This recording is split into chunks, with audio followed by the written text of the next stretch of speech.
fisiologi.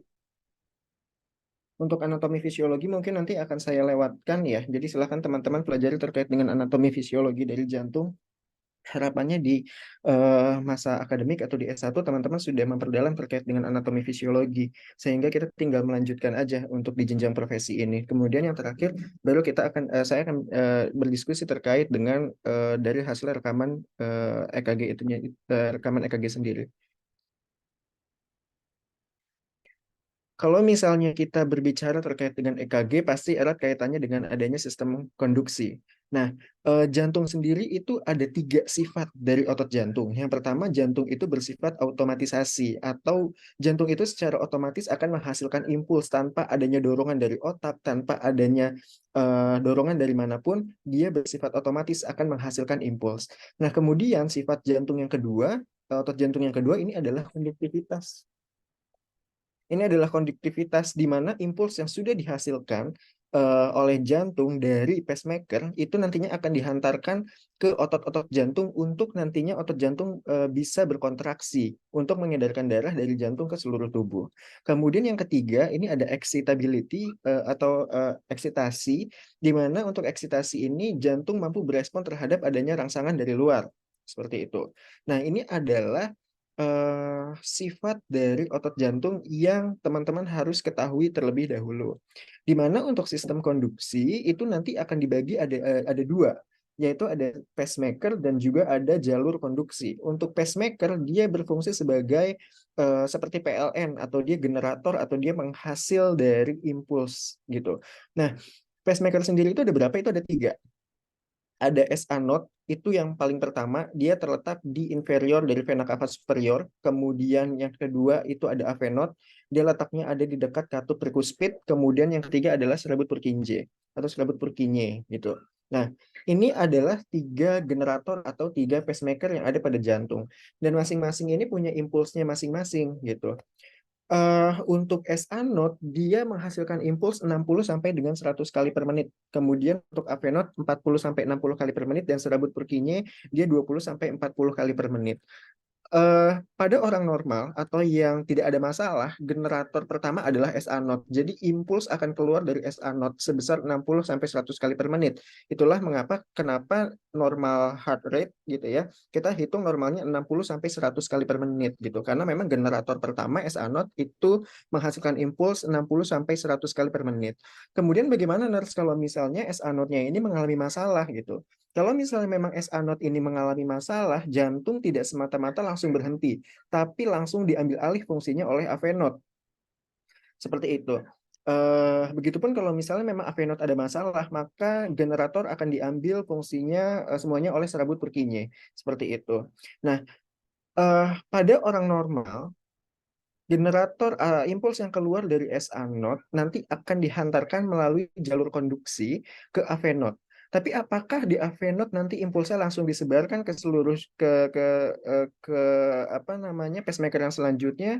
Jawabannya tidak. Dari impuls yang dikeluarkan oleh SA node, nanti impuls akan ditahan terlebih dahulu di AV node. Kenapa? Karena AV node ingin memberikan kesempatan kepada ventricle untuk melakukan pengisian terlebih dahulu, gitu. Jadi setelah impuls keluar dari SA node, AV node itu akan menahan impulsnya terlebih dahulu nih. Oh, jangan disebar dulu gitu. Kita kasih kesempatan dulu nih. Jadi si ventricle itu dikasih kesempatan dulu untuk melakukan pengisian darah dari atrium ke ventricle, pindah tuh, gitu. Nah, setelah si ventricle itu mengalami pengisian, maka AV node akan menghantarkan apa namanya akan menghantarkan si impuls itu dari AV node ke serabut Purkinje, dan kemudian dari serabut Purkinje impuls itu akan dihantarkan ke ventricle untuk dia melakukan kontraksi sehingga darah bisa keluar dari jantung gitu. Nah, eh, kemudian apa sih tanda-tanda kalau misalnya SA node-nya bermasalah atau SA node-nya nggak apa-apa nih, nggak ada masalah apa-apa nurse gitu. Nah, itu nanti tergambarkan pada EKG gitu. Gambaran EKG yang menunjukkan SA node-nya normal atau tidak ada masalah itu pastinya ada gambaran gelombang P positif di lead positif selain di AVR gitu. kalau misalnya SA node-nya bermasalah, terlihatnya gimana? Oh, nanti bisa terlihat di EKG nanti gak ada gelombang P atau gelombang P-nya terbalik gitu ya. Itu berarti ada masalah di SA node-nya. Nah, kemudian apakah masalahnya hanya ada di pacemaker-nya atau di generatornya saja? Tidak, karena kita ada yang namanya jalur konduksi gitu. Nah, yang mana jalur konduksi? Nah, ini SA node, kursor saya kelihatan nggak? Halo? Tidak, Kelihatan, Nas. Mas. Kecil tapi.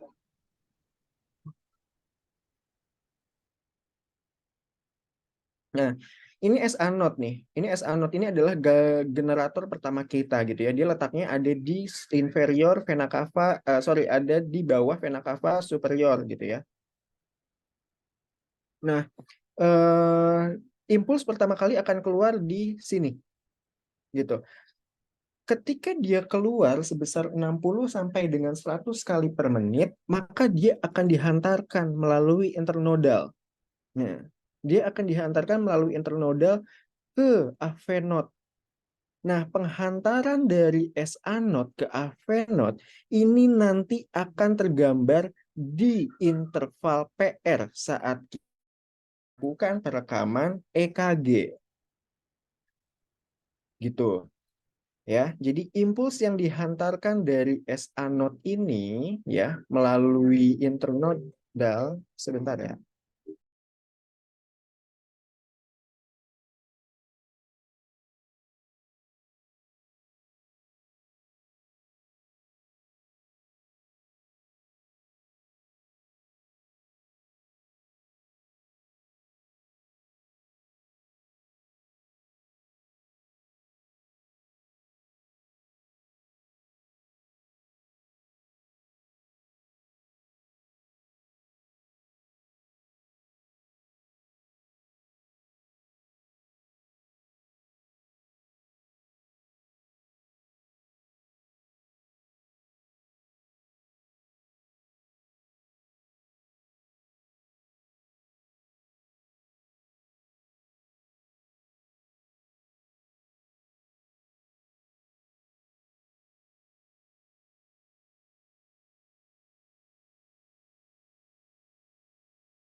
Eh ya, itu nanti penghantaran dari SA node ke AV node itu nanti akan tergambarkan di interval PR.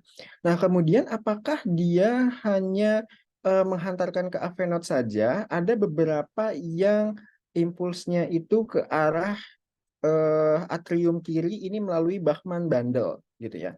Nah, nanti dari AV node ini ya yang dia diterima impulsnya dari SA node, kemudian dia akan dihantarkan eh, melalui bundle of His ya. Di sini nih ada bundle of His, dia sebelum percabangan gitu.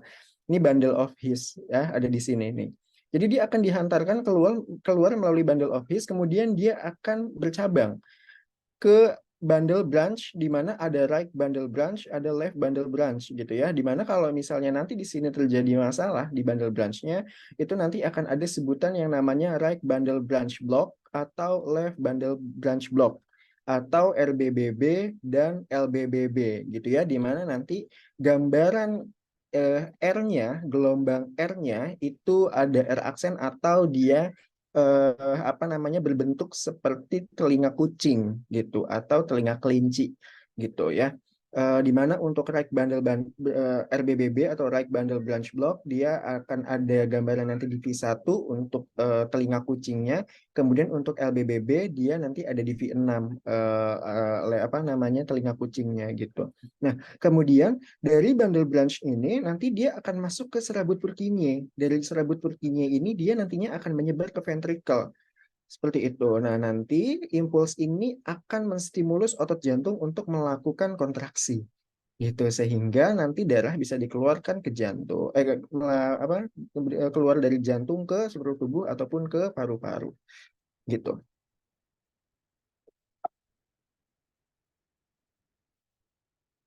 Kemudian ini terkait dengan sistem konduksi.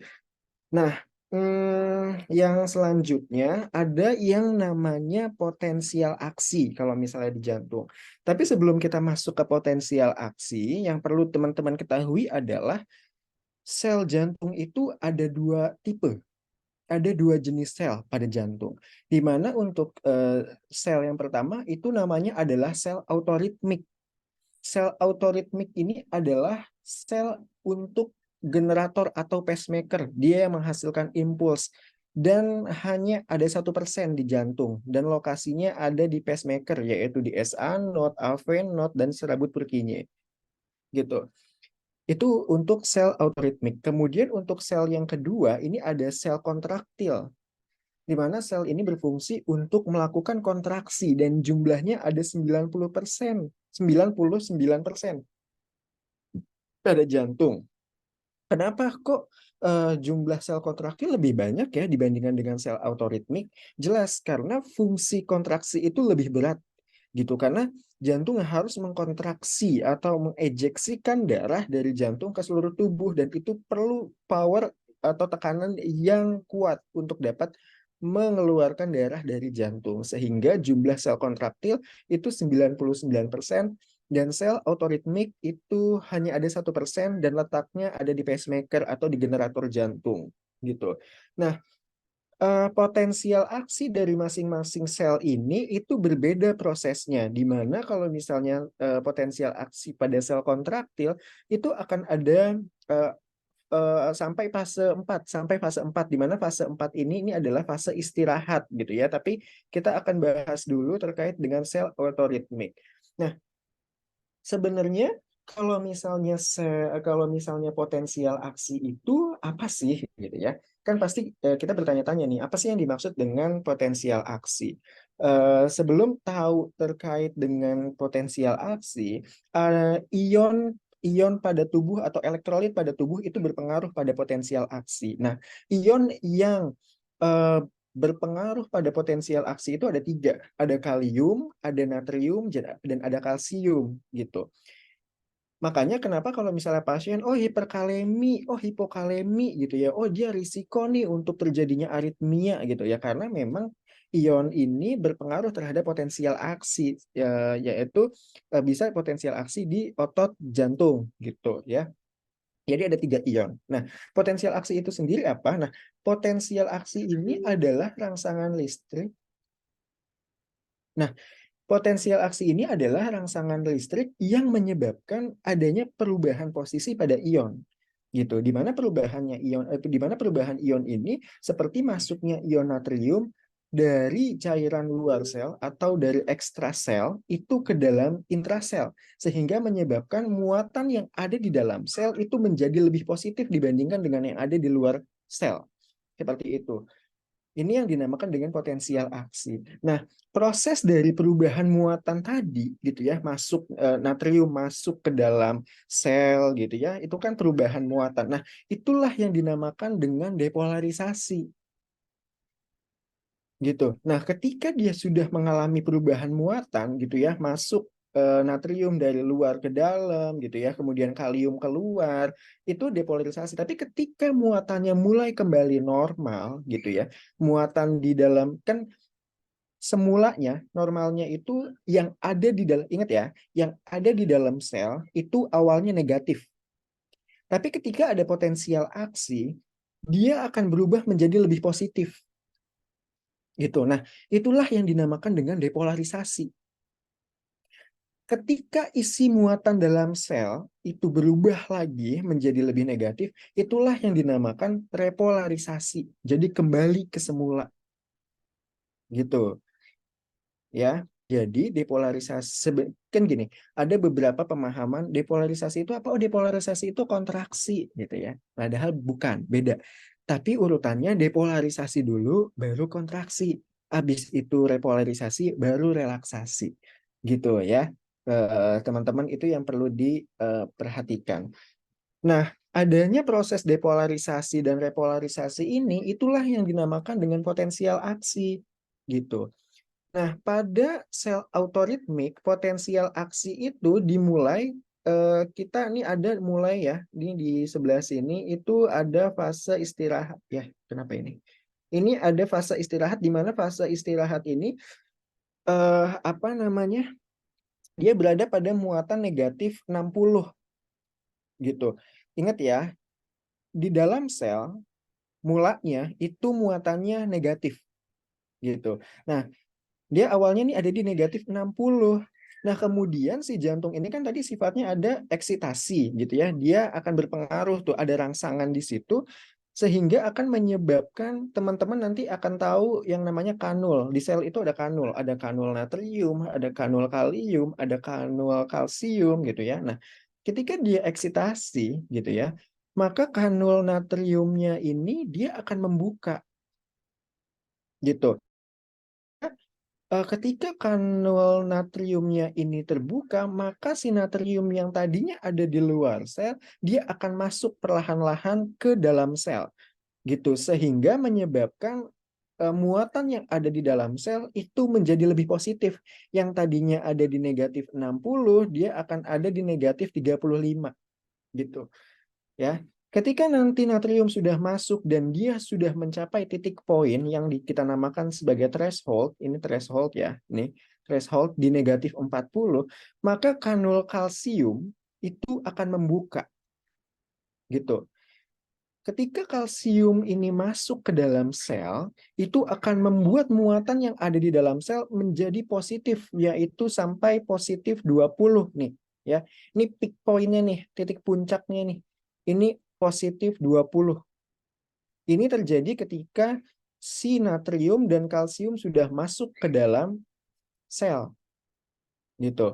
Ya, sampai dia sudah mencapai peak point-nya yaitu di positif 20, maka perlahan-lahan gitu ya, kanul kalium itu akan membuka sehingga kalium yang memang awalnya sudah ada di intrasel, maka dia akan keluar secara perlahan-lahan ke ekstrasel sehingga menyebabkan muatan dari intrasel itu menjadi lebih negatif gitu, sampai pada akhirnya dia akan mencapai negatif 60 ya, dia sudah kembali ke fase awal atau disebut repolarisasi. Nah, kemudian dia akan terus mengalami hal tersebut sepanjang hayat hidup. Ini adalah dari sel autoritmik. Dapat dimengerti, teman-teman? Halo? Halo, Nas. Ya, bisa dipahami? Jauh ini cukup, Nas. Cukup ya. Tapi kalau dari suaranya sih agak lemes ya. Oke. Ya, Kemudian, Nas, eh izin Nas, ya, siapa boleh ini? diulang sedikit itu tadi dari fasenya dari eh, depolarisasi ya dulu ya, sampai dia ke repolarisasi sampai ke fase istirahat lagi Nas, sedikit itu Nas. Oke.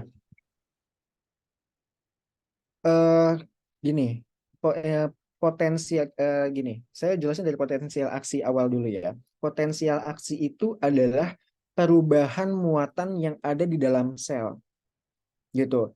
Ketika muatan sel mengalami perubahan, gitu ya, perubahan yang awalnya adalah negatif, ingat ya, sifat mula intrasel adalah negatif. Ini yang perlu teman-teman pahami dulu. Muatan awal intrasel adalah negatif, gitu. Nah, ketika dia eksitasi, ada rangsangan, gitu ya, maka akan terjadi perubahan muatan, di mana yang tadinya awalnya muatannya bersifat negatif, maka akan berubah menjadi positif. Nah, perubahan inilah yang dinamakan dengan depolarisasi, gitu. Ketika muatannya sudah berubah, ya, di mana intraselnya berubah menjadi positif, gitu ya. Kemudian dia sampai ke peak point, kemudian kanal dari kaliumnya membuka, kemudian dia secara perlahan berubah muatannya menjadi kembali negatif, ya. Itu adalah repolarisasi. Gitu. Dan adanya proses depolarisasi dan repolarisasi ini itu yang dinamakan dengan potensial aksi. gitu. Nah, prosesnya bagaimana secara keseluruhan potensial aksi itu?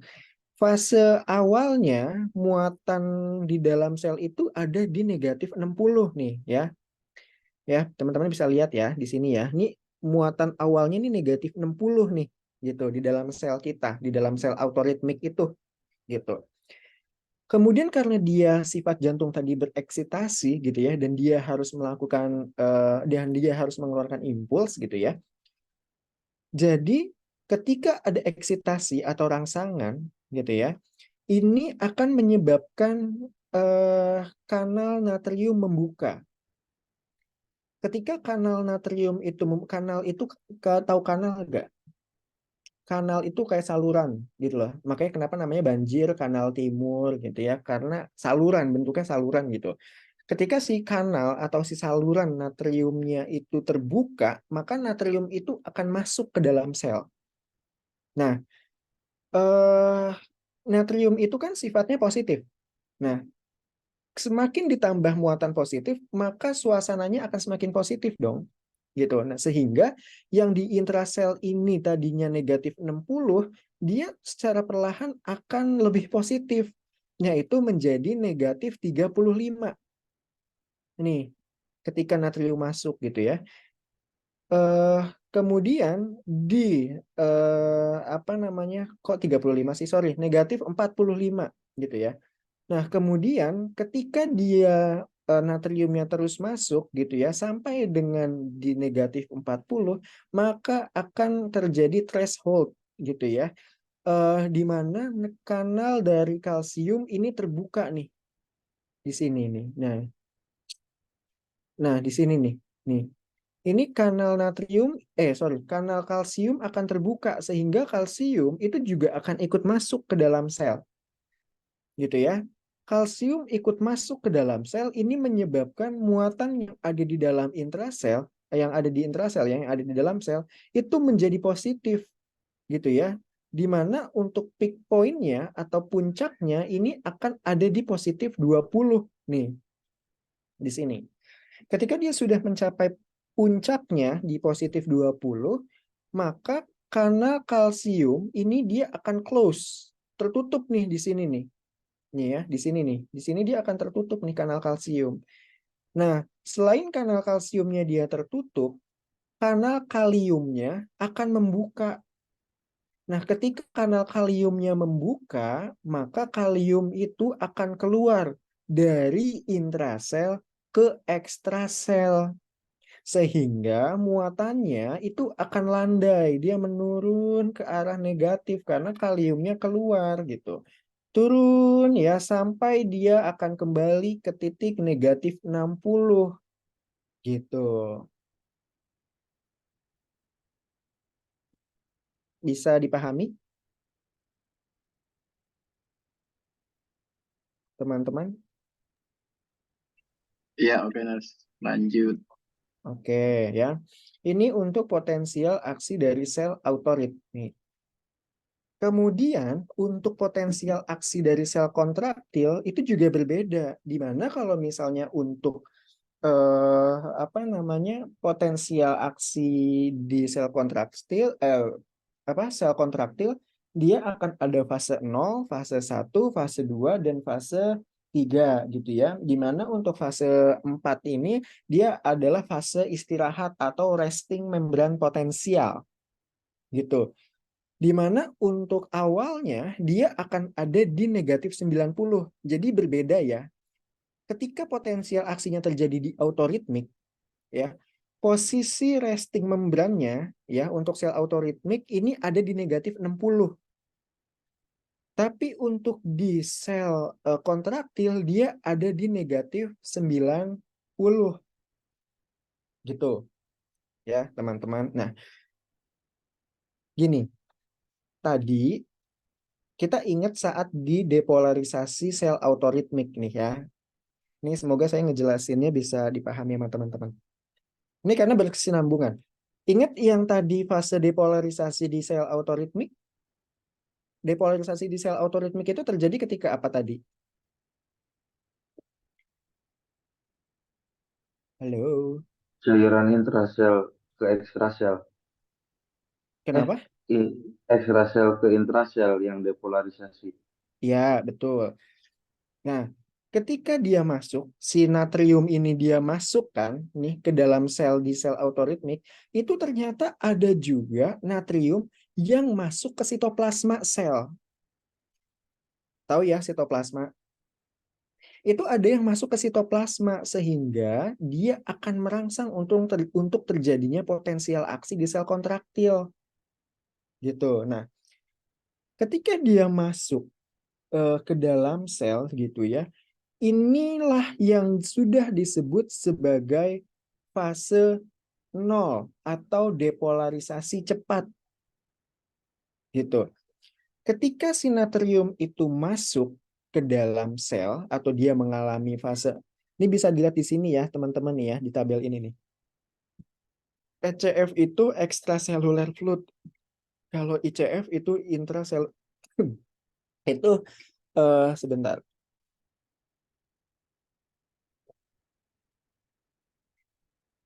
Itu kalau ICF itu intracellular fluid gitu ya.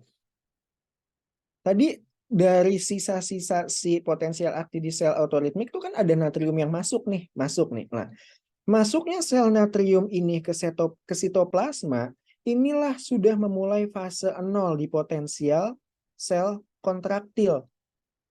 Gitu. Sehingga ini itu bagannya bukan bagan, apa sih ini namanya? Grafiknya gitu ya, dia akan naik dengan cepat. Makanya disebut depolarisasi cepat gitu sampai dia ada di titik positif. Ada yang mengatakan sampai di titik positif 10, tapi ada juga yang mengatakan dia sampai di titik 20 gitu.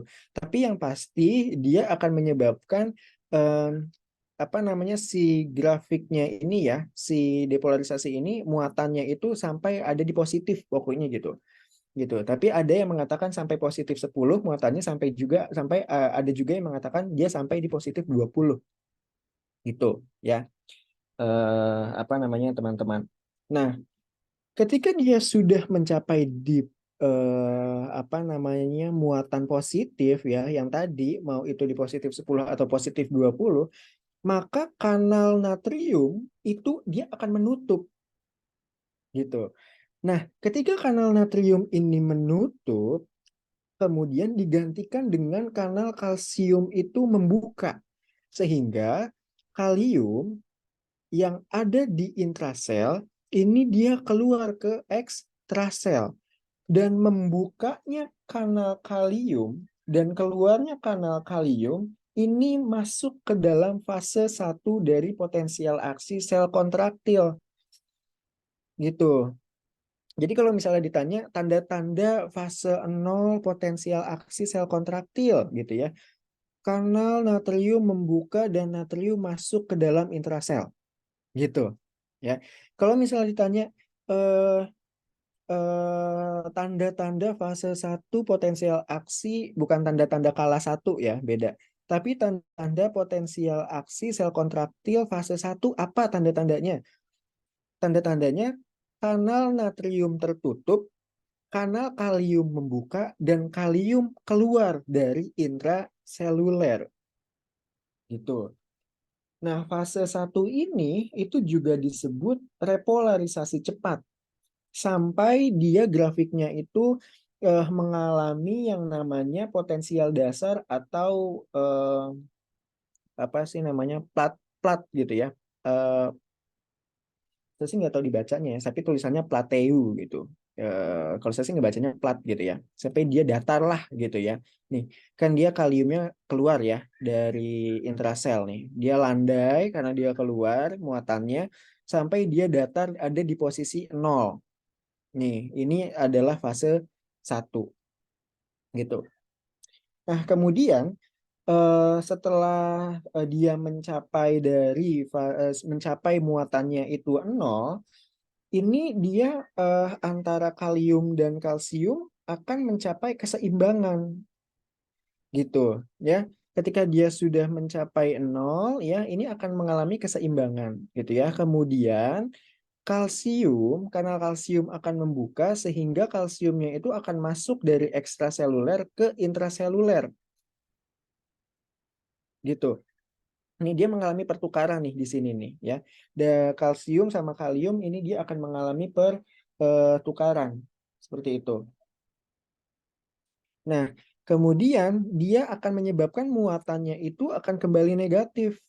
Turun dia landai ke sini gitu. Sampai dia mencapai negatif 90. Nah, ketika dia sudah mencapai negatif 90, dia akan datar lagi nih untuk muatannya gitu ya. Istirahatlah dia, masuk ke fase 0. Masuk ke fase 4 gitu ya. Ini untuk potensial aksi sel kontraktil. Setelah terjadi depolarisasi itu tadi ya, muatan natriumnya itu masuk, sesaat setelah depolarisasi maka akan menstimulus untuk terjadinya kontraksi.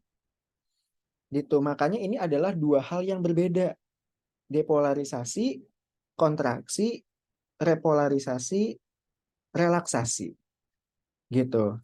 Ya, ini untuk potensial aksi dari sel di jantung, baik itu sel autoritmik maupun sel kontraktil. Nah, kemudian kita akan masuk ke EKG-nya, gitu ya. Sebenarnya untuk EKG itu apa sih? Gitu. Nah, EKG itu fungsinya satu, hanya untuk diagnostik aja. Nah, tapi apa yang didiagnostik? Satu, aritmia jantung, gitu ya. Apakah pasien ini mengalami aritmia gitu kan, iramanya nggak teratur, ada gambaran EKG yang abnormal gitu kan, kemudian ada hipertrofi atrium dan ventrikel, ada iskemik ataupun infak miokard atau MCI ya, kemudian efek obat-obatan seperti digitalis, anti aritmia, ini kan sering nih kemarin waktu COVID nih ya, efek obat-obatan. Nah, kemudian gangguan keseimbangan elektrolit khususnya kalium gitu ya. Karena yang tadi kita tahu kalau misalnya ini ternyata hiperkalemi, hipokalemi gitu ya. Dia berisiko untuk aritmia karena nanti si potensial aksinya ini akan terganggu kalau misalnya kaliumnya itu berlebihan atau kaliumnya itu kurang. Ini di sini dia akan terganggu gitu. Kemudian yang terakhir adalah untuk penilaian fungsi pacu jantung. Nah, ini kertas EKG. Saya rasa sih di akademik ini udah dipelajari ya. Bahkan kayaknya kalau di akademik udah sampai ke aritmia deh untuk pembahasannya gitu. Nah, ini kertas EKG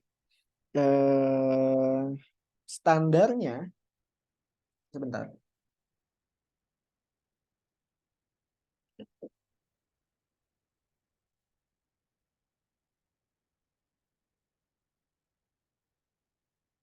Standarnya pada kertas EKG gitu ya, kalau misalnya memang sesuai dengan kalibrasi dan aturan yang berlaku, kecepatan standar pada EKG itu adalah 25 mm per second. Makanya kalau teman-teman mau EKG, teman-teman pastiin dulu speednya dia berapa. Apakah sudah 25 mm per second atau belum? Gitu. Kalau misalnya sudah 25 mm per second, berarti itu sudah sesuai dengan standar. Tapi ada juga speed yang 50 mm per second tuh. Itu adalah kecepatan setengah dari standarnya. Gimana kalau misalnya ternyata di EKG-nya itu, di mesin EKG-nya itu tersettingnya speednya adalah 50 mm per second. Ya berarti nanti hasilnya untuk teman-teman menginterpretasi itu harus dikalikan 2. Jangan nggak dikaliin, karena nanti kesannya misalnya ya, di speed 50 mm per second ternyata heart rate-nya 40 gitu. Sama teman-teman kan berarti itu terkesan bradikardi dong. 40 gitu kan. Sinus bradikardi ini 40 padahal speednya 50 mm per second gitu. Jadi harus dikalikan 2, 40 dikali 2 yaitu 80 kali per menit gitu. Makanya dicek dulu apakah speednya sudah 25 mm per second atau belum gitu. Nah, kemudian di kertas EKG itu ada kotak kecil dan ada kotak besar. Nah, kita sepakati dulu untuk kotak kecil itu saya singkat jadi KK dan kotak besar jadi KB ya. Nah, untuk satu kotak kecil, Untuk di kertas EKG, untuk kontak besar itu sudah ditandai dengan dia lebih bold garisnya nih ya, kelihatan ya. Dia lebih bold, dia lebih berwarna merah nih. Gitu, ini dia lebih bold gitu. Nah, itu untuk kotak besar. Nah, untuk kotak kecil itu dia yang ada di dalam-dalam sini nih yang kecil-kecil ini nih. Nah, panjangnya untuk satu kotak kecil itu adalah selalu 1 mm gitu. Jadi kalau misalnya satu kotak besar panjangnya adalah 5 mm. Kenapa? Karena satu kotak besar itu terdiri dari 5 kotak kecil gitu. Saya ulang ya, di kertas EKG itu ada dua, ada kotak kecil dan ada kotak besar. Satu kotak kecil panjangnya 1 mm. Satu kotak besar terdiri dari 5 kotak kecil, sehingga satu kotak besar itu panjangnya adalah 5 mm. Itu untuk kotak kecil dan kotak besar. Kemudian di kertas EKG itu juga kita nanti menilai ada garis horizontal ya yang samping, ada juga yang vertikal ke atas gitu. Kalau misalnya horizontal itu dalam bentuk second. Kalau misalnya vertikal itu millivolt gitu. Nah, satu kotak kecil itu berapa? Yaitu 0,04 second. Dari mana 0,04 second? Dari bukunya NERS. Oh, bukan. 0,04 second ini dia ada hitungannya. Gimana caranya? Panjang dari atau lebar dari satu kotak kecil itu kan tadi 1 mm. Nah, kemudian speednya standarnya adalah 25 mm per second gitu kan. Saya tuh mau nyoret-nyoret gimana sih caranya? Gimana ini ya? Nah, nah, nah, nah, nah. Ini ya. Oh ya ya ya.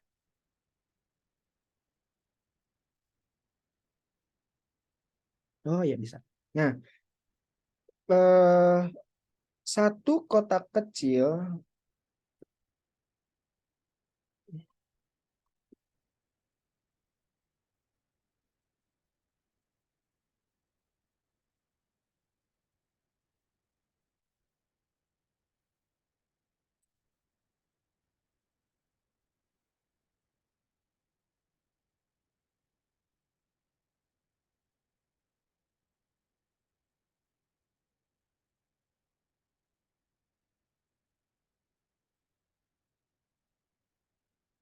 Nah,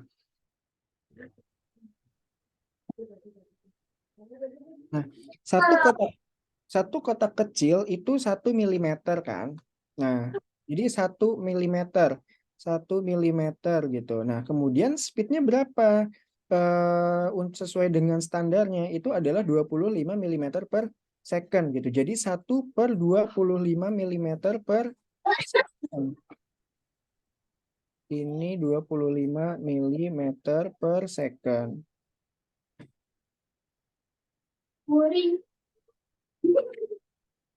Ini yang bocor siapa?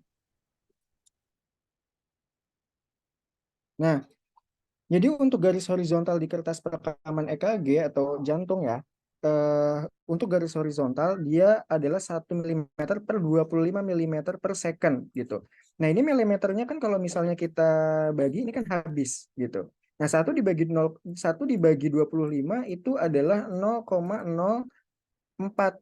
Satuannya yang tersisa adalah second. Jadi 0,04 second gitu untuk garis horizontal. Begitupun dengan garis vertikal nih.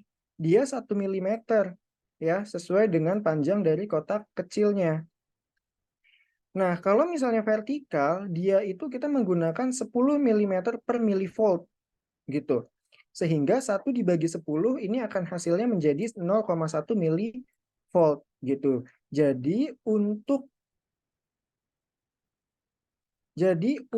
panjang satu kotak kecil nyamping ya secara horizontal dia adalah 0,04. Nah, secara vertikal gitu ya. Ini ke atas itu dia adalah 0,1 millivolt gitu.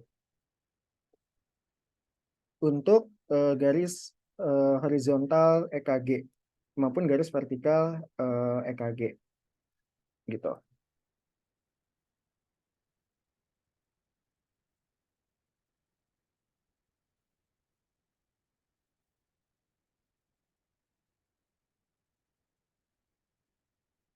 eh,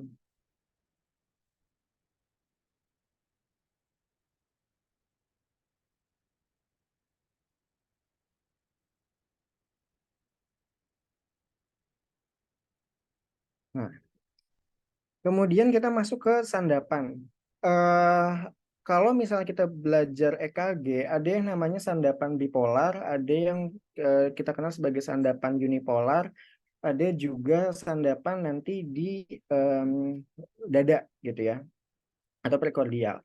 Nah, yang pertama ini ada sandapan bipolar. Kenapa namanya sandapan bipolar? Karena dia menilai potensial aksi di dua lokasi gitu. Kayak misalnya di lead 1 nih, di lead 1, sebentar. Dia lead 1 nih ya, ini lead 1 nih ya, ini lead 1 nih. Dia menilai tangan kanan ke tangan kiri. Gini nih. Tuh, dari negatif ke positif. Jadi dari tangan kanan ke tangan kiri. Gitu. Ini untuk lead 1. Kemudian untuk lead 2, dia menilai dari tangan kanan ke kaki kiri. Nah, dia ke arah bawah. Dari negatif ke positif. Kemudian untuk lead 3, dia menilai dari tangan kiri ke kaki kiri. Ini lead 3, dari negatif ke positif. Ini harus teman-teman hafalkan arahnya. Kenapa? Karena nanti teman-teman akan melihat yang namanya akan menilai interval ST. Kalau misalnya dia mengalami ST elevasi pada lead 1, 2, misalnya di antara lead 1, 2, 3, teman-teman nggak usah bingung, oh dia terjadi infaknya berarti di area mana jantung ya gitu. Itu nggak usah bingung. Lihatnya dari sini aja. Kalau lead 1, ini kan dia dari tangan kanan ke dari tangan kanan ke tangan kiri. Jadi dia ke arah samping arahnya. Berarti kalau misalnya terjadi ST elevasi di lead 1, itu dia ada di lateral jantung nih. Gitu. Jadi nggak usah nanti ya ketika belajar terkait dengan miokardiak infark, lokasi infaknya nanti dihafalin. Anterior V3, V4, septal V1, V2, inferior lead 2, lead 3 sama AVF, misal gitu. Nggak usah, tapi hafalkan aja, pahami aja arahnya gitu.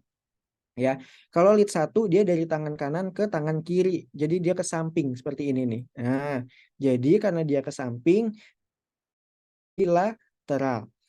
Terus kalau misalnya lead 2 dia dari tangan kanan ke kaki kiri, ya dia ke arah bawah nih gitu. Nih dia ke arah bawah.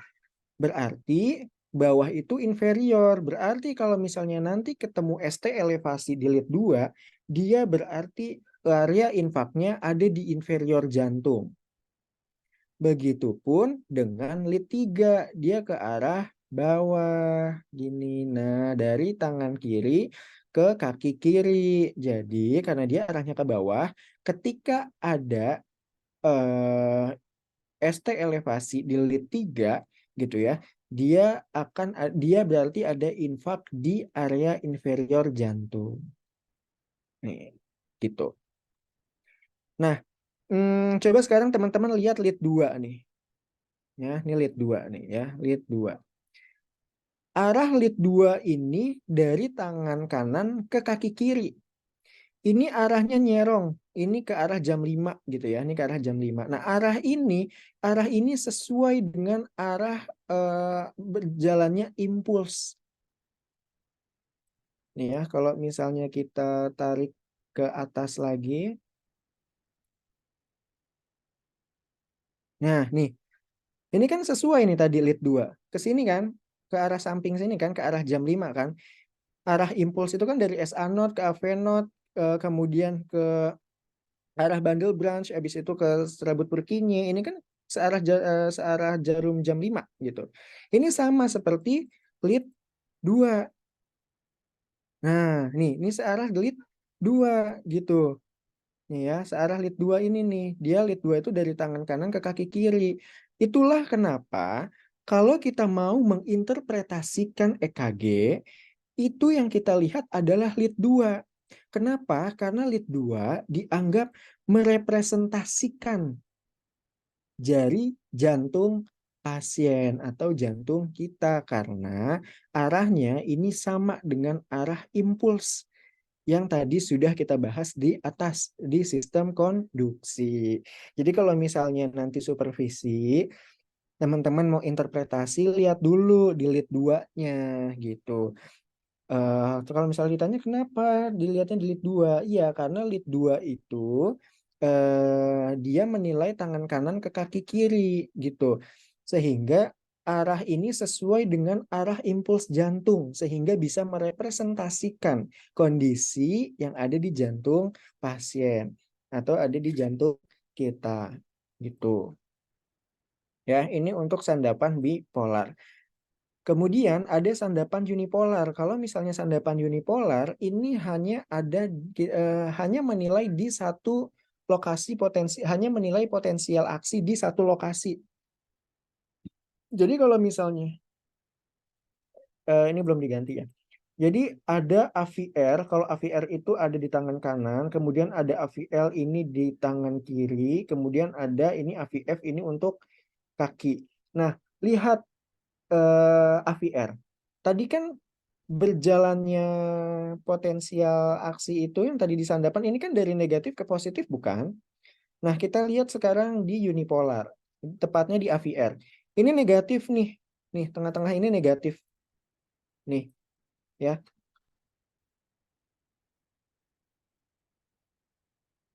Nih, tengah-tengah ini dia negatif. Nah, AVR ini positif. Sehingga berjalannya impuls ini atau potensial aksi ini ke arah sini. Arah dari AVR ini itu bertolak belakang dengan lead 2. Sehingga gambaran EKG yang akan teman-teman dapatkan adalah defleksi negatif ada di AVR. Jadi kan kalau misalnya EKG kan gini nih, ini P, bener nggak? Ini P ya, ini P nih, ini P defleksi positif. Karena ke atas, kalau ke atas itu positif, kalau ke bawah negatif. Ini defleksi positif. Tapi kalau di AVR, dia akan gambarnya begini. Nah, defleksi negatif. Kenapa? Karena arahnya bertolak belakang dengan lead 2. Gitu. Jadi kalau misalnya teman-teman mau tahu, nih EKG yang saya lakukan, yang gue tak lakuin, ini benar atau enggak sih? Lihat di lead 2 sama AVR-nya. Kalau lead 2-nya positif dan AVR-nya negatif, berarti betul pemasangannya. Tapi kalau misalnya lead 2-nya negatif, AVR-nya yang positif, itu berarti ada yang terbalik. Gitu. Jadi dilihatnya dari situ, ya. Makanya gelombang P di AVR selalu negatif dan selalu positif di lead 2.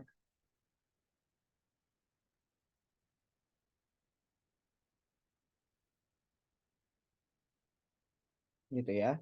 Ini untuk sandapan unipolar. Kemudian ada sandapan prekordial ya. Ada V1, ada V2, ada V3, ada V4, ada V5, dan juga ada V6. Ini pemasangannya ya untuk lead-nya nih. Untuk V1 ada di ICS 4 sternal dextra di kanan ya. Ini dextra itu kanannya, ingat bukan kanan kita, tapi kanannya pasien. Jadi jangan terbalik. Kalau V2 itu diletakkan di ICS 4 sternal sinistra di kiri gitu. Kalau V3 dia di antara V2 dan V4. Kemudian V4 itu ada di ICS 5 midclavicular sinistra. Sehingga saat nanti teman-teman melakukan perekaman EKG, yang dipasang itu V4 dulu, baru V3. Kenapa? Karena V3 itu letaknya ada di antara V2 dan V4. Gitu ya.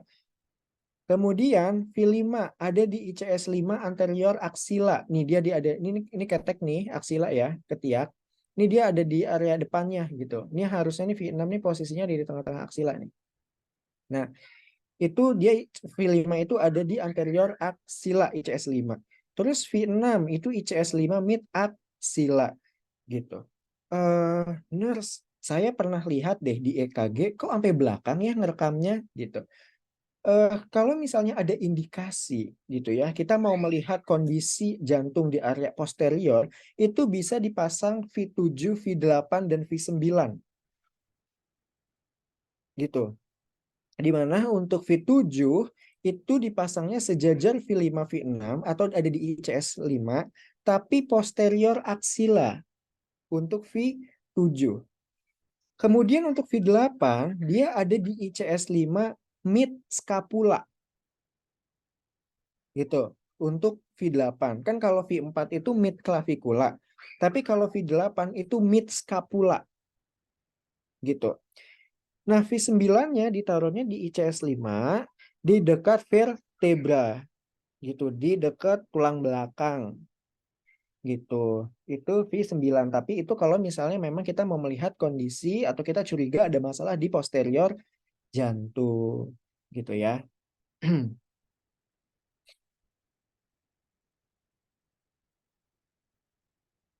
Nah, ini gambaran EKG normal. Kalau misalnya teman-teman mau tahu gambaran EKG normal itu tuh seperti apa sih gitu.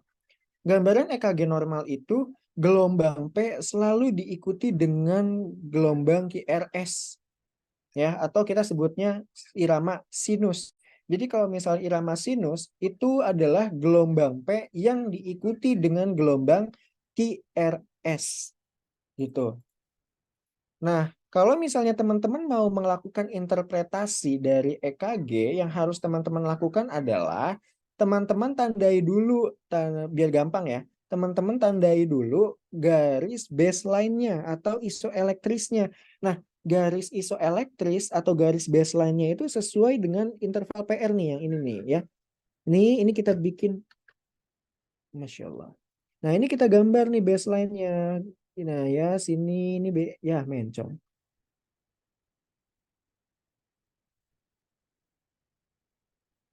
Nah, ini kita gambar dulu nih baseline-nya nih. Sini ya ceritanya lurus ya. Ini kita tarik baseline-nya gitu ya. Baseline. Pokoknya harus supaya gampang teman-teman baseline-nya dulu harus tahu. Nah, ini baseline gitu ya. Jadi nanti akan tergambarkan mana defleksi positif, mana defleksi negatifnya gitu. Defleksi positif itu kayak gelombang P, ini dia ke atas, dia defleksi positif. Gelombang R dia defleksi positif, T dia positif, U-nya positif. Kalau defleksi negatif itu dia ke bawah dari garis baseline atau garis elektris, isoelektris gitu ya. Kayak gelombang Q ini disebutnya dia defleksi negatif, kemudian gelombang S ini dia defleksi negatif gitu ya. Jadi supaya teman-teman tahu gitu. Apa namanya, dan bisa nanti menghitung berapa kotaknya gitu. Jadi ini mempermudah teman-teman nanti untuk melakukan interpretasi. Nah, kemudian dalam dalam melakukan interpretasi EKG, tentukan dulu irama dari gelombangnya itu apakah dia reguler atau dia irreguler. Kalau reguler itu teratur. Jadi dari interval R ke R itu sama posisinya gitu. Tapi kalau misalnya PR, misalnya intervalnya yang depan 3 kotak kecil, kemudian tapi belakangnya kok cuma 2 kotak kecil. Nah, itu enggak reguler, itu irregular, itu tidak teratur iramanya. Nah, kita harus menentukan dulu irama dari EKG ini gitu. Apakah dia teratur atau tidak teratur. Gimana cara menentukan iramanya teratur atau tidak teratur? Kalau hitung aja. Jadi jarak dari R ke R-nya nih. Ya, ini berapa kotak dari R ke sini, ke sini, ke sini gitu ya. Nih, dari R sini ke sini berapa kotak? Ya, nanti dihitung. Apakah di setiap interval R-nya ini nanti dia sama gitu jaraknya ya, ke sini gitu. Atau gampangnya lagi, seperti yang diajarkan selama ini ya, pakai kertas. Jadi nanti kertas ya ditempel nih ke sini, nanti ditandain tuh di kertasnya gitu. Nah, nanti dia dipindahin ke interval R yang lain gitu. Apakah sama atau enggak gitu. Kalau sama ya berarti dia reguler. Tapi kalau misalnya enggak sama kayak gini nih, ini kan dari sini ke sini nih. Nah, dari sini dari R yang kedua ke R ketiga sama. Tapi dari R3 ke R4 ini dia nggak sama, lebih cepat gitu. Nah, ini irregular gitu. Ya. Jadi tentukan dulu irama EKG-nya reguler atau irregular. Kemudian setelah kita tahu reguler dan irregulernya, kita tentukan heart rate-nya. Nadi. Walaupun sekarang mesin EKG itu udah canggih, udah ada nadinya, tapi kita tetap harus tahu bagaimana cara menghitung kemana? Nah, kita harus tahu bagaimana cara menghitung dari heart rate-nya itu. Nah, menghitung heart rate-nya itu berdasarkan dari tadi apakah gelombangnya reguler atau gelombangnya irreguler gitu. Kalau misalnya gelombangnya reguler atau dia teratur, maka kita bisa menghitung dengan menggunakan rumus 300 dibagi jumlah kotak besar dari R ke R gitu. Atau 1500 dibagi jumlah kotak kecil dari R ke R gitu ya. Tapi kalau misalnya kita tentukan regulernya ternyata gelombangnya irreguler atau tidak teratur, maka kita bisa menghitung jumlah R ke R selama 6 detik. 6 detik itu ada 30 kotak kecil. 30 kotak besar ya. Itu kita kalikan dengan 10 gitu. Jadi ini misalnya 1,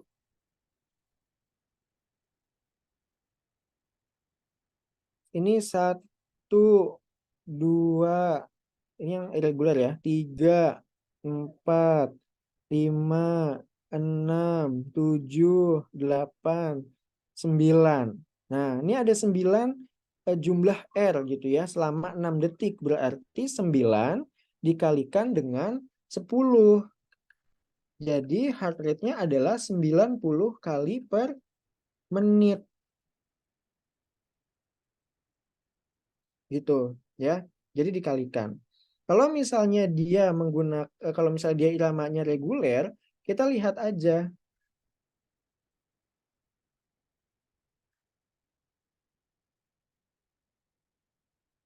dari jarak R ke R.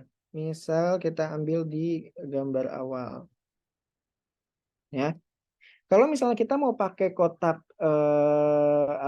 kalau misalnya kita mau menggunakan kotak kecil, berarti ini bisa kita lihat nih, kita hitung satu-satu. Ada 1, 2, 3, 4, 5, 6, 7, 8, 9, 10, 11, 12, 13, 14, 17, 18, 19, 20, 21, 22 misalnya gitu kan. Nah, ini tinggal kita masukkan aja sesuai dengan rumus yang tadi. Nah, nih. Kita pakai kotak kecil ya.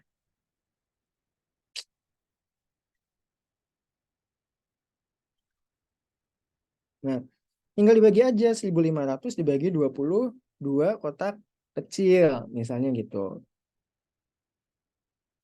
Atau kalau misalnya mau pakai jumlah kotak besar, kita hitung aja. Ini ada 1, 2, 3, 4. Ya ini 4,25 lah gitu ya.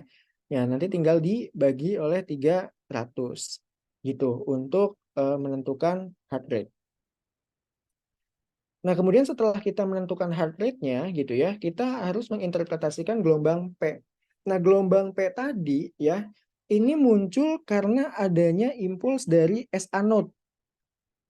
Kalaupun misalnya gelombang P-nya keluar dari AV node, itu maka akan ada P yang abnormal gitu. Di mana gelombang P ini merupakan bentuk dari depolarisasi dari atrium gitu ya. Ini ada normal gelombang P, ada P mitral dan ada P pulmonal. Kalau misalnya P mitral, dia P-nya itu lebar, lebih lebar.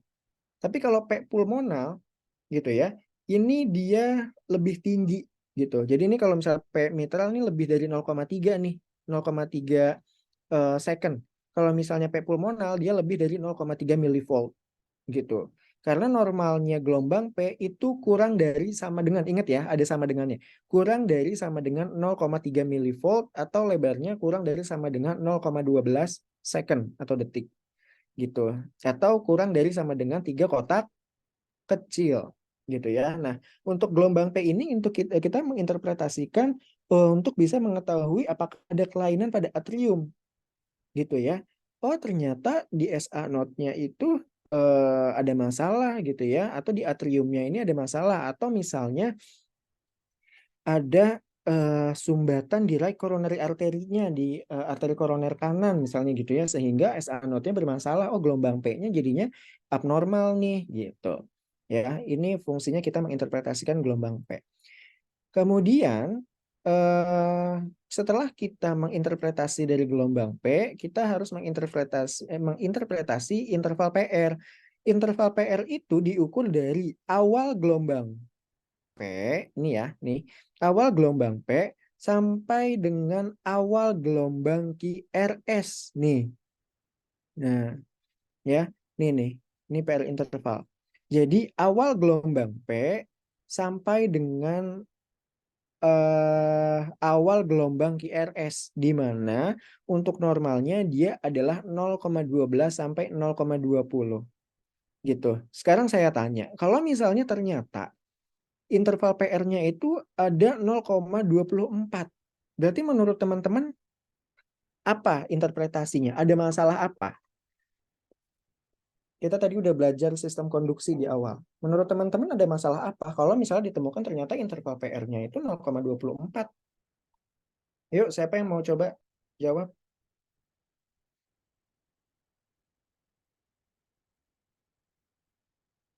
Halo? Halo? Iya, halo Nas. Gimana kalau misalnya interval PR-nya ternyata lebih dari 0,20 second atau 0,20 detik? Misalnya 0,24 gitu. Terjadi masalah apa?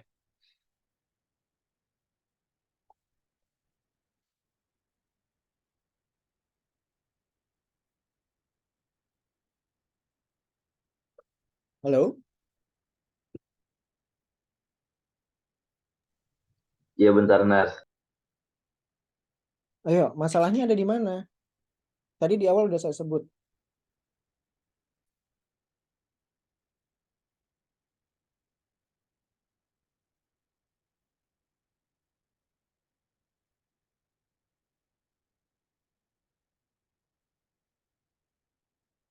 Ayo, yang lain. Ada yang mau coba? Masalahnya ada di mana?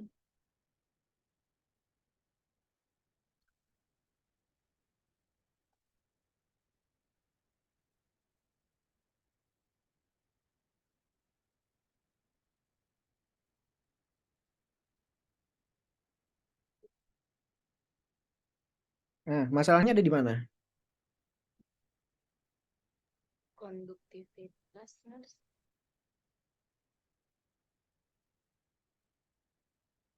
Halo? Walah, tidur semua ini.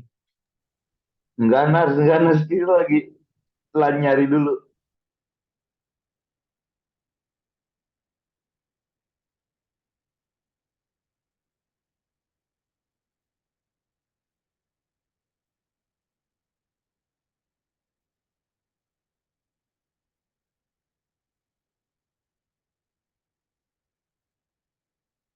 Kita lihat aja urutannya. Gelombang P itu keluarnya dari mana?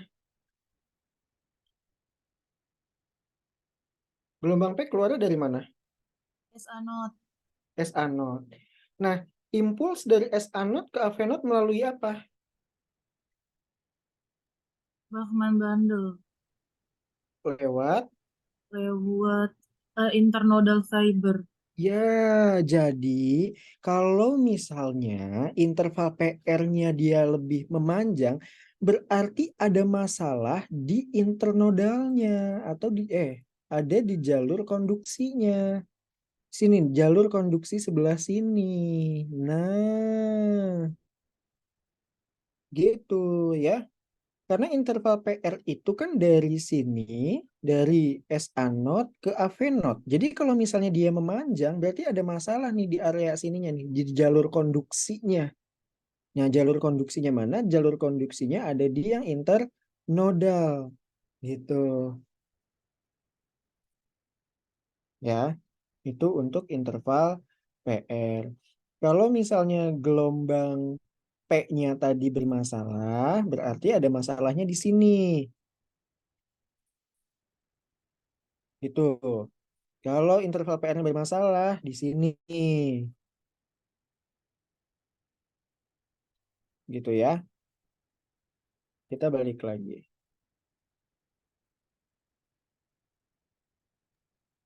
Nurse boleh nanya sebentar nggak? Boleh. Berarti PR itu menggambarkan interval dari si internodalnya gitu, Nurse. Iya. Bukan menggambarkan internodalnya, tapi perjalanan impulsnya selama ada di internodal. Gitu. Karena kan dia lagi dihantarkan tuh dari SA not ke AV not gitu. Internodalnya di jalur konduksinya ini ada macet nih gitu ya. Misalnya ada apa namanya? Ada obstruksi di situ gitu. Nah, itu bisa tergambarkan misalnya ada infak gitu ya atau ada iskemia. Nah, itu bisa tergambarkan ada gangguan konduksi gitu ya. Interval PR-nya jadi memanjang gitu. Ya, ini makanya kepentingannya untuk kita mengetahui ada nggak sih kelainan di sistem konduksinya gitu. Nah, kemudian yang selanjutnya adalah gelombang QRS, di mana untuk QRS ini itu ada depolarisasi ventricle. Dia menggambarkan depolarisasi dari dari bagian ventricle. Di mana untuk normalnya lebarnya itu 0,06 sampai 0,12 second atau detik gitu ya. Di mana untuk gelombang QRS ini ada gelombang Q ya. Gelombang Q itu adalah gelombang defleksi negatif pertama yang ada di gambaran EKG. Jadi kalau misalnya ditanya ya, siapa defleksi positif pertama di EKG? Berarti adalah gelombang P. Tapi kalau misalnya defleksi negatif pertama di EKG itu adalah gelombang Q gitu. Nah, gelombang QRS ini terdiri dari gelombang Q, ini dia defleksi negatif, kemudian gelombang R, ini dia defleksi positif ya. Ini defleksi positif, ini gelombang R, dan gelombang S yaitu adalah defleksi negatif kedua. Nah, ini gelombang S. Ini gelombang QRS ini nih, kompleks QRS ini dia harus lebarnya 0,06 sampai 0,12. Kalau misalnya lebih dari ini, gimana nurse? Oh, berarti ada masalah ya. QRS-nya memanjang ya, patologis gitu. Biasanya terjadi pada pasien-pasien contohnya gitu ya, yang aritmia misalnya ada ventricle tachycardy ya. Ventricle tachycardy dia nggak ada gelombang P-nya, jadi apa namanya si impulsnya keluar dari selaput Purkinje gitu ya, sehingga gambarannya itu QRS-nya lebar-lebar lebih dari 0,2 second, lebih dari 0,12 detik, jadi dia lebar gitu ya. Nah, di dalam gelombang QRS ini itu ada gelombang Q. Ya, ini gelombang Q. Gelombang Q ini menggambarkan awal fase depolarisasi. Nah, dia normalnya itu adalah sepertiga dari gelombang apa namanya? Sepertiga dari tinggi dari gelombang R. Nah, ini gelombang Q ya. Nah, normalnya itu kurang dari sepertiga tinggi R. Kita tinggal hitung aja tinggi R-nya berapa ya. Ini nanti tinggi R misalnya dia ternyata ada 7 kotak. 7 kotak. Nah, kita hitung sepertiga dari 7 itu berapa gitu. Nah, si kedalaman Q ini, kedalamannya ini itu harus kurang dari sepertiga 7 kotak tadi. Paham nggak?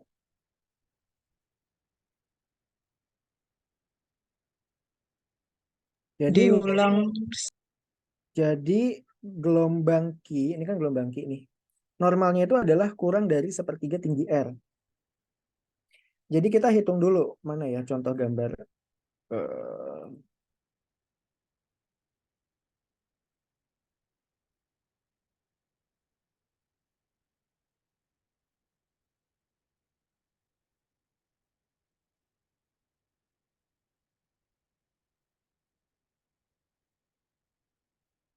Misalnya nih kita hitung nih gelombang R-nya itu dia ada satu, ini nggak kelihatan nggak apa-apa lah ya nanti kira-kira 2, 3, 4, 5, 6, 7, 8, 9 gitu kan.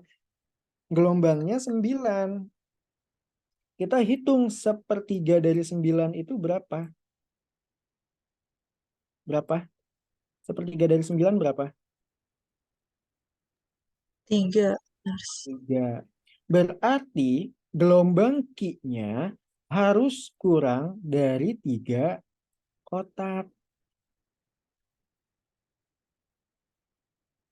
Gitu. Nah, ini kita hitung.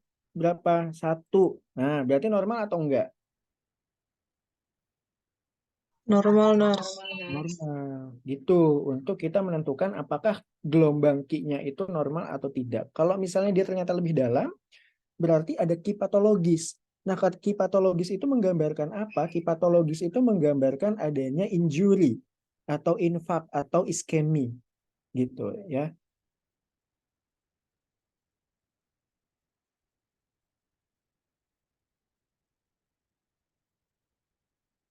Nah, kemudian kita pindah ke gelombang T ya.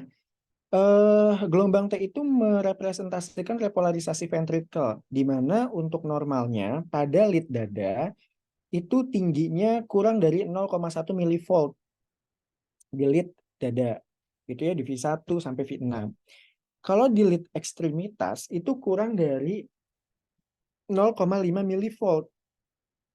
Kalau misalnya dia lebih dari 1 milivolt atau lebih dari 0,5 milivolt, berarti kita sebutnya dia adalah titol. Ya, gelombang T-nya tinggi gitu ya, titol. Nah, kalau misalnya dia di luar dari 1 milivolt atau 0,5 milivolt itu menggambarkan apa? Dia bisa menggambarkan adanya kelainan elektrolit, misalnya hiperkalemi. Biasanya pada pasien-pasien hiperkalemi dia mengalami titol. Jadi gelombang T-nya itu lebih dari 1 milivolt di lead dada atau lebih dari 0,5 milivolt untuk di lead ekstremitas. Itu kelihatan. Dan itu pernah saya ketemu di EKG. Ternyata gambaran EKG-nya titol. Kemudian setelah saya cek klarifikasi untuk hasil elektrolitnya, gambaran kaliumnya ada di 5, berapa ya, 5, sekian lah, di atas 5,5 gitu. Nah, itu dia hiperkalemi, itu tergambarkan gitu. Jadi kita bisa curiga, oh ternyata ini dia titol nih. Eh, Kita harus curiga ada elektrolitnya gimana. Oh ada infak atau enggak gitu kan. Nah, kita bisa langsung cek tuh ke hasil labnya. Kita lihat bagian elektrolitnya. Kalium, natrium, kalsiumnya gitu ya. Jadi ini berkesinambungan gitu. Ini untuk gelombang T. Kemudian untuk segmen ST. Untuk segmen ST itu dia normalnya dia isoelektris atau dia sejajar dengan baseline yang tadi sudah kita gambar di awal. Ya. Jadi dia sejajar. Kalau misalnya elevasi, dia ada gambaran infak. Elevasi itu tinggi ya. Jadi dia gambarannya nanti gini. Ketika dia elevasi, mana sih? Nah, misalnya nih ya, ini gelombang P, kemudian ini gelombang Q, R, S. Nah, soalnya gini nih. Ini kan garis baseline-nya ini kan? Benar nggak? Ini baseline nih. Ntar dulu, saya ubah dulu warnanya. Nah, Ini baseline-nya nih. Ya, ini baseline-nya. Ya enggak? Nah, ini baseline-nya. Nah, dia nih si gelombang ST ini dia naik atau enggak sejajar sama baseline atau namanya enggak isoelektris. Nah, ini yang disebut sebagai ST elevasi. Gitu. Nah, ada beberapa referensi yang mengatakan dia dikatakan ST elevasi apabila dia naik 2 sampai 3 kotak dari garis baseline. Gitu. Jadi kalau misalnya dia naik nih ST elevasi udah 2 kotak gitu ya atau 3 kotak, nah itu ST elevasi.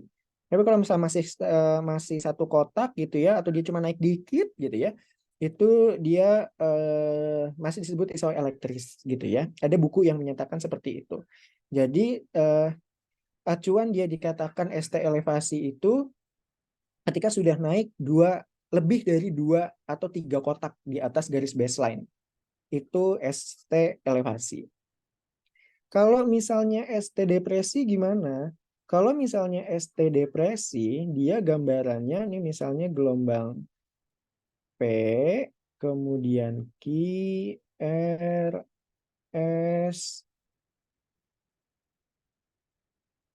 Nah, ini T gitu ya. Ini dia garis baseline-nya nih.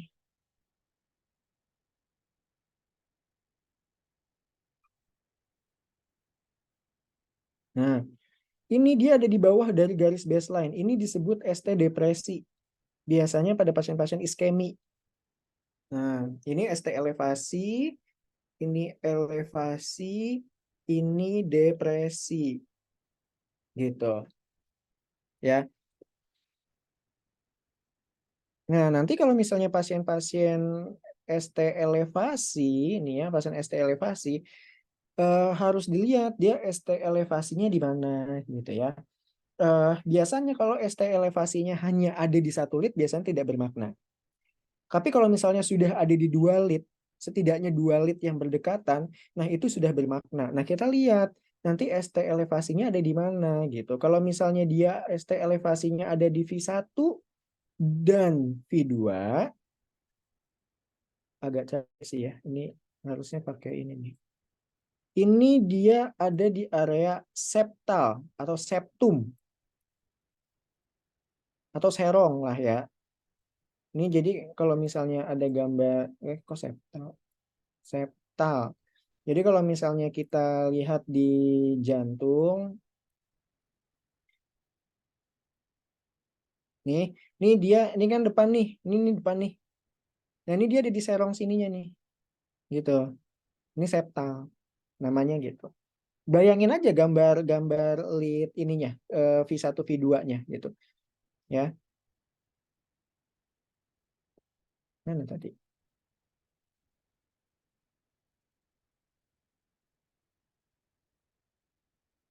Nah, ini dikit lagi. Habis ini kita bahas aksis jantung, kita ngitung aksis jantung, setelah itu selesai.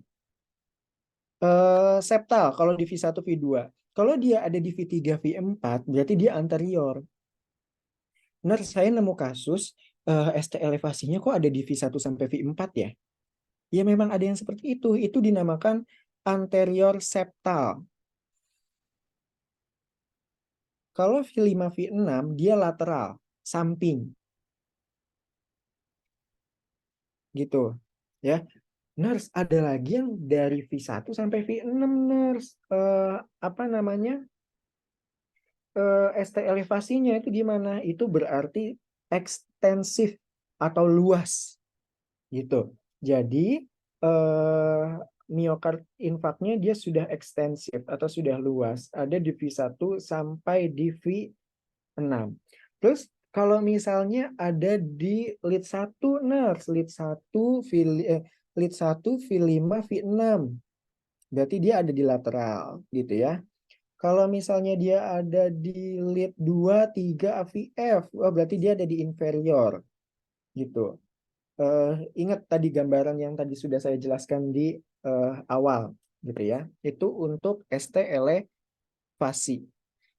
itu pada pasien-pasien yang ACS gitu ya. Jadi yang bikin LPACS harusnya tahu gitu ya. Ini harusnya Mas Haston kalau di Ruspau kan bikin LPACS. Kalau di Koja saya nggak tahu nih siapa yang bikin LPACS. Yang di Koja siapa yang bikin LPACS?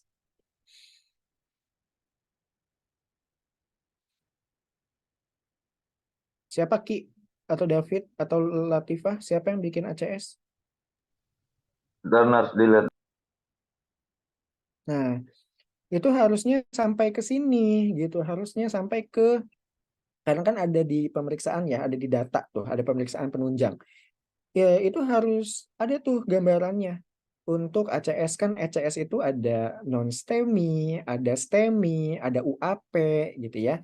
ACS tuh ada 3, ada non-STEMI, ada non-ST elevasi miokardiak infark, ada STEMI atau ST elevasi miokardiak infark, ada UAP atau unstable angina pectoris gitu. Nah, ini gambaran-gambaran masing-masingnya ini harusnya tergambarkan. Misalnya NSTEMI, dia ada miokardiak infark tapi ST-nya nggak elevasi. Jadi ST-nya normal gitu. Kalau kalau STEMI, dia ST elevasinya, dia miokardiak infark tapi terdapat ST elevasi. Nah, harusnya tergambarkan di LP-nya teman-teman tuh. Kalau misalnya dia lateral, dia delete mana aja. Kalau anterior delete mana aja. Inferior delete mana aja. Kemudian nggak apa-apa ya yang lagi di tempat kerja lanjut aja. Kemudian apa sih yang belum saya sebut? Misalnya inferior dia delete mana aja, misalnya gitu ya. Atau anterior anterior septal atau ekstensif itu di mana aja itu harusnya tergambarkan di LP teman-teman. Untuk yang ACS harusnya gitu. Oke. Ini untuk ST elevasi. Nah, kemudian kita akan menghitung. Gimana sih? Kita akan menghitung. Kita namanya, ada yang pernah dengar tentang aksis jantung? Ada yang udah pernah Izin, dengar? Nas, Kenapa? sebelum melanjut ke ini, apa sih namanya, aksi jantung, mau nanya yang tadi kan SD elevasi bisa naiknya 2-3 kotak dari garis baseline kan. Hmm, Terus untuk yang SD depresinya belum dijelasin ke bawahnya turunnya berapa berapa kotak. sama, sama. 2-3 juga. Iya. Oke.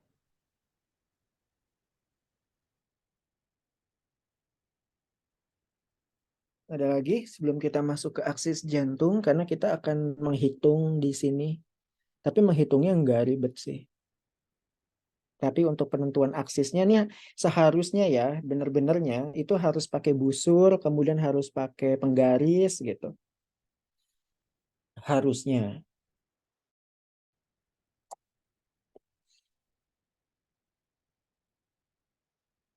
Ada lagi atau kita lanjut ke aksis?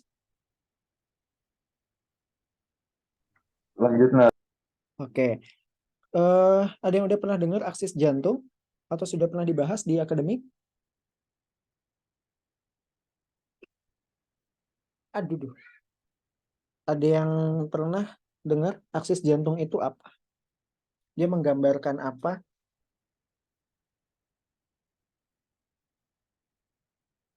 Ayo, ada yang pernah atau belum?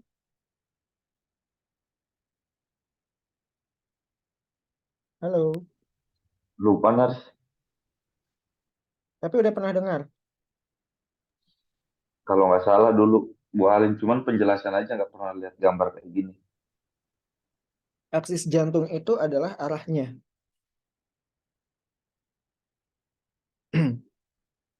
Jadi dia arah dari impulsnya itu tadi.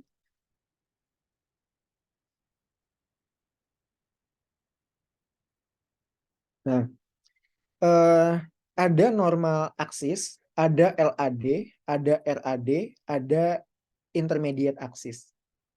Ya, eh, itu interpretasi nanti di akhir. Kita mau tahu nih, si pasien ini aksisnya itu normal, LAD, RAD, atau intermediate, atau ekstrim.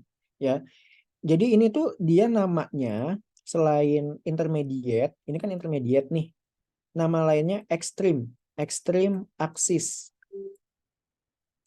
susah. Pokoknya ini namanya ekstrim aksis aja. Gitu. Nah, ada 4 yang nanti harus kita cari tahu. Nih ya, ada normal aksis, ada left aksis atau kita singkatnya LAD, kemudian ada right axis deviation atau RAD, kemudian ada intermediate axis atau nama lainnya extreme axis. Nah, aksis ini adalah arah jantung. Ini kita lihat nih di lingkaran ini. Normalnya itu yang warna pink nih. Nih, ini warna pink. Ada yang tahu kenapa normalnya di arah pink sini? Nih. Ada yang tahu nggak?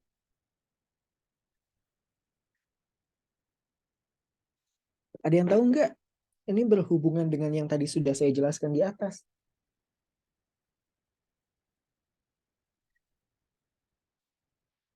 Ada yang tahu nggak kenapa normal aksisnya kok ada di daerah pink sini nih ya? Nih, kelihatan kan? Pink nih sebelah sini nih. Tahu nggak kenapa? Arah itunya ya, Nes. Arah impuls apa arah jantungnya? Ya, kita lihat aja yang tadi. Dari S impulsnya. Dari S anode ke avenol ke serbut Purkinje, ini kan arahnya ke sini. Ke arah jam 5 kan? Nah, jadi untuk normal aksis itu arahnya ada di sini areanya nih. Ini normal aksis nih yang warna pink. Nih, ini normal aksis. Dia positif 90 nih. Dia ada yang mengatakan 0 derajat sampai positif 90, ada juga yang mengatakan negatif 30 sampai positif 90.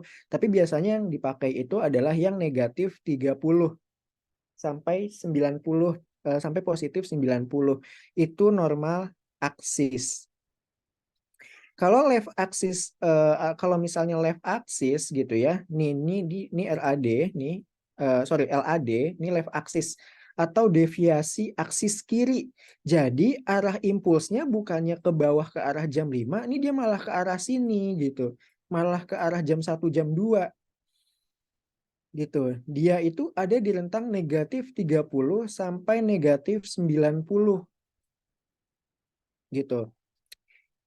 Kalau misalnya right axis deviasi, itu dia arah aksisnya atau arah impulsnya atau arah jantungnya dia ke sini nih, ke kiri bawah. Nih RAD nih. RAD ke sini nih dia. Dia ada di positif 90 derajat sampai positif 180. Nah, gitu. Untuk ekstrim aksis dia ada di negatif 90 sampai kenapa? Mau makan warteg apa Padang tahu. Nasi Padang aja.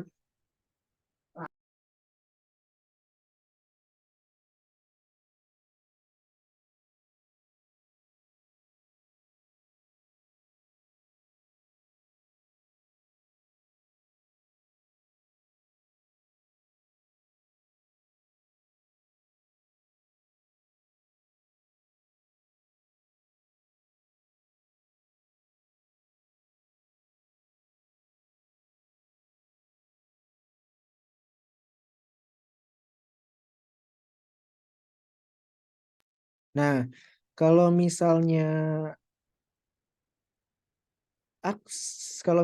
ini ya, nih yang keempat itu ada ekstrim aksis. Kenapa dia disebut ekstrim? Ini dia arahnya ke sini nih. Kenapa dia disebut ekstrim?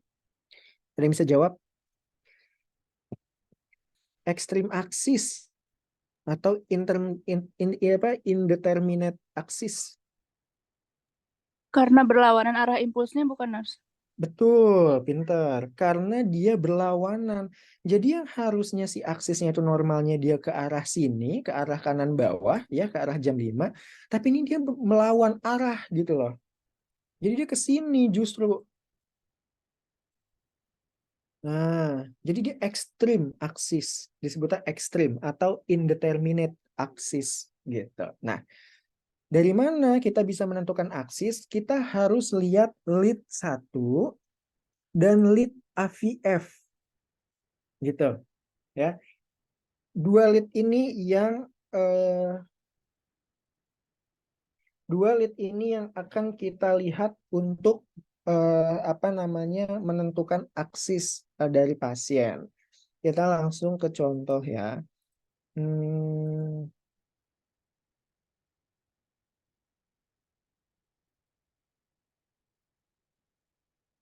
ini kelihatan nggak ya?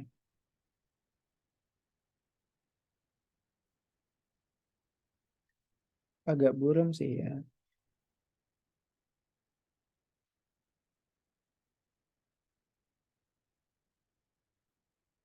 Nah, kita lihat di lead 1 dan AVF. Nih kita lihat di lead satunya dulu ya. Yang kita lihat di lead 1 itu apa? QRS. Nah, ini kita lihat di sininya nih. Yang harus kita lihat adalah, yang harus kita hitung, berapa kotak gelombang R dan berapa kotak gelombang S. Ingat, gelombang R dan gelombang R. Gelombang R dan gelombang S. Ini kita hitung gelombang R-nya ya. Ada 1, ada 2, ada 3, ada 4, ada 5, ada 6. Jadi untuk gelombang R di lead 1 itu ada 6 kotak. Kemudian di gelombang S-nya ada 1, ada berapa sih ini? 1 aja ya? 1 ya? 2 deh ya. Agak buram. Gelombang S-nya ini ada 2. Nah, gimana cara mendapatkannya? Untuk aksis di lead 1-nya berarti 6 dikurang 2. Gelombang R dikurang gelombang S. Jadi hasilnya ini positif 4. Paham sampai sini? Jadi gelombang R, berapa kotak gelombang R dikurang berapa kotak gelombang S. Kenapa dikurang? Karena gelombang S kan defleksi negatif. Dia berlawanan. Jadi dikurang. Jadi gelombang R dikurang gelombang S. Ya, ini tadi gelombang R-nya ada 6 kotak, gelombang S-nya ada 2 kotak, sehingga ini kita kurang. 6 dikurang 2 sama dengan positif 4. Nah, itu kita simpan dulu. Kemudian setelah lihat dari lead 1, kita lihat dari lead 2-nya. Kejauhan. Sorry, kok lead 2? Lead AVF. Mana lead AVF?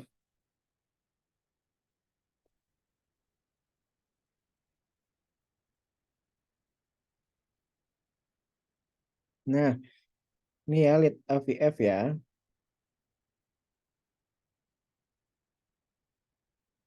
Berapa gelombang kotak R? 1, 2, 3, 4, 5, 6. 6 gelombang R. Kemudian gelombang S-nya mana? Ini biar jelas, kita lihat dulu ya baseline-nya. Ada nggak gelombang S? Enggak ada, berarti dia 0. Berarti untuk lead AVF dia positif 6. Gitu. Kemudian interpretasinya gimana, Nurse?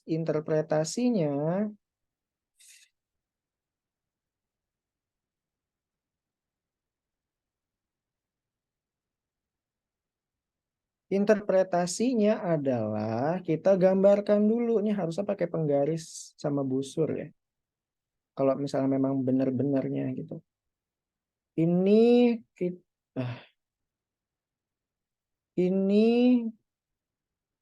kita tarik garis. Kemudian kita tarik garis. Ini lead 1, ini lead AVF.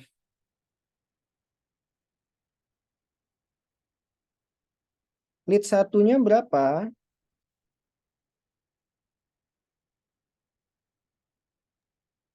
Ini muatannya positif ya. Di sini positif, ini positif, ini negatif, ini negatif. Lead 1-nya berapa? Tadi lead satunya berapa? Plus Plus 4. 4. 1, 2, 3, 4. Lead 2, lead AVF-nya berapa? Plus 6. 16. Plus 6.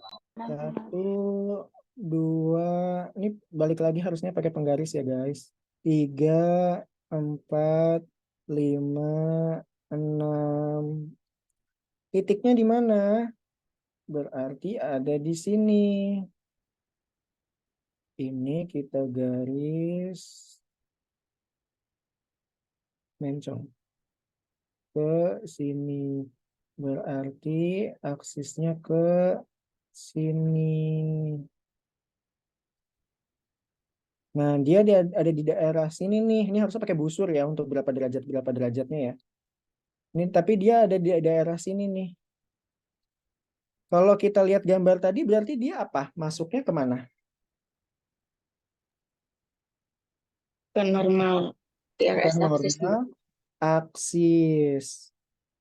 Ya, jadi dia ini kalau misalnya kita interpretasikan dia adalah N normal aksis ya. Ya, pokoknya normal aksis gitu ya. Susah sih ya. Gitu. Jadi ini karena dia ada di area sini nih ya. Jadi dia normal aksis gitu.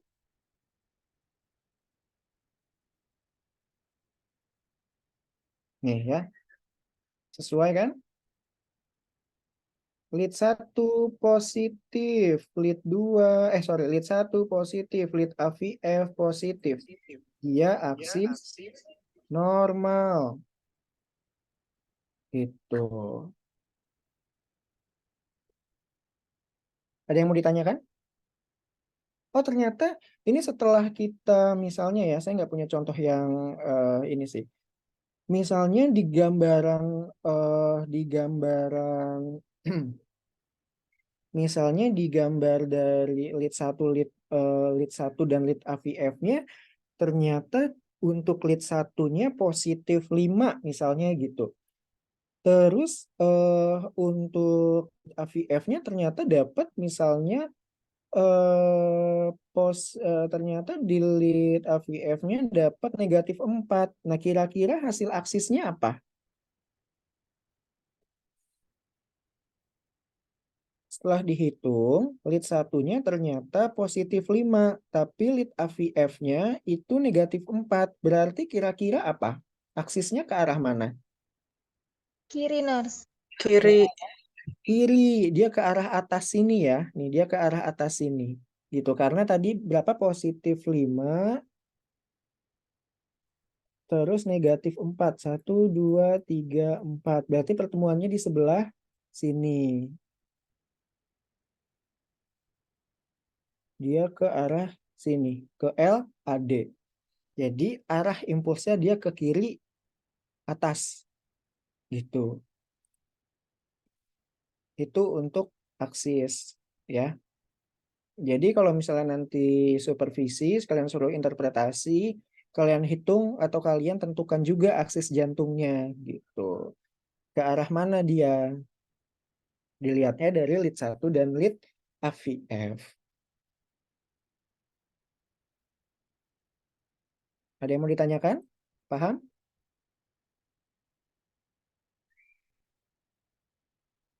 Ini nanti PPT-nya saya kasih ke teman-teman. Di sini ada gambaran EKG. Nanti bisa teman-teman coba ya. Ada yang mau ditanyakan?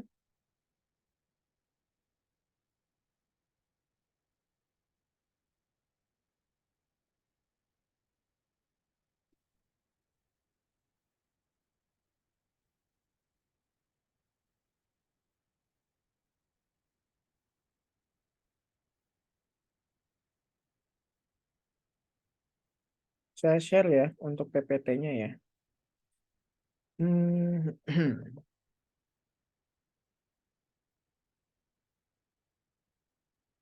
Oke, ada yang mau ditanyakan? Kalau nggak ada, udah zuhur.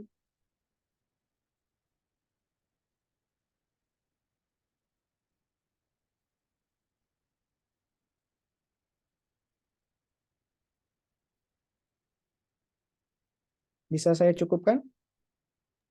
Cukup, Nars. Cukup, Nas.